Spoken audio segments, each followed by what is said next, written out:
How would and this is really an open question to all three of you, but if someone wanted to get started in crypto, what would be the one or two things that any of you would say to someone in terms of getting started? Any advice on how to get started? Well, the easiest almost everywhere is to sign up on Coinbase. Coinbase is a blockchain unicorn. They received hundreds of millions of dollars of traditional venture capital funding, very solid, and they invested a lot of that money in ease of use.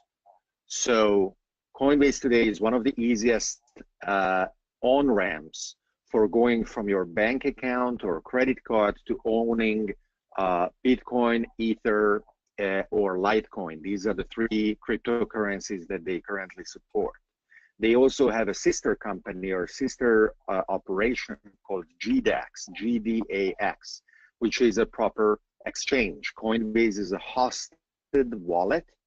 GDAX is an exchange where pools of demand and supply for a lot of cryptocurrency pairs allow you to acquire other tokens.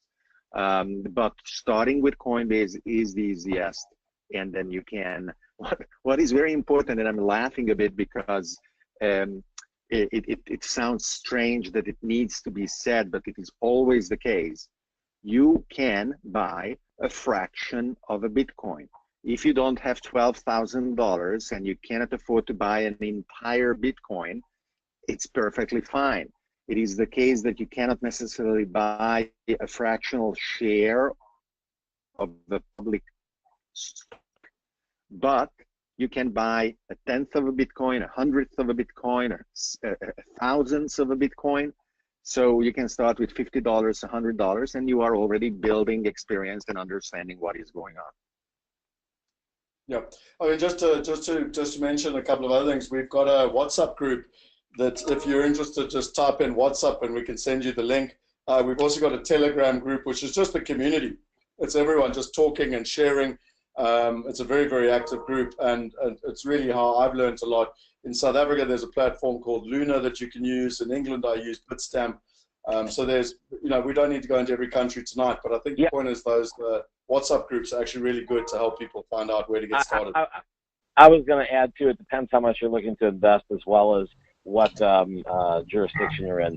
Coinbase certainly has been a leader since the beginning. However, there are often complaints that there are daily limits, and people are frustrated when they want to put in $50,000 and they're told that they're still at their $50 a day limit. The one that I most highly recommend for U.S., Hong Kong, European, and Singapore, I think those are the areas, but they're very strong for U.S. and Europe, which is pretty much a large amount of the developed world. I'm not sure what the top ones are in Africa. There's BitFlyer is very big in Asia. They're Japanese, and they just opened up U.S. offices, and they're having no fees through the end of the year. But the one that I recommend strongly to people, particularly Americans, is ITBIT, ITBIT. They're the only major exchange that I'm aware of that has never been hacked for one penny.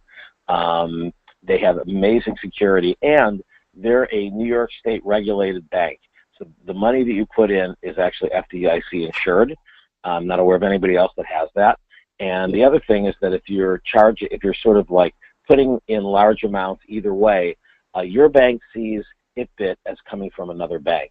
And so if you're sending them 10,000, 100,000, a quarter million, or withdrawing that much, and I think their limits are about 50,000 a day that you can apply for, never a problem because they are a New York State registered bank, and I'm a big fan of them, and they have really good security because they use Google Authenticator twice. You have to go in with your password, then your Google Authenticator, and then once you move your money, you then have to use Google Authenticator again, and then it still gives you a few hours to cancel in case you didn't mean it. So I'm a big fan of it.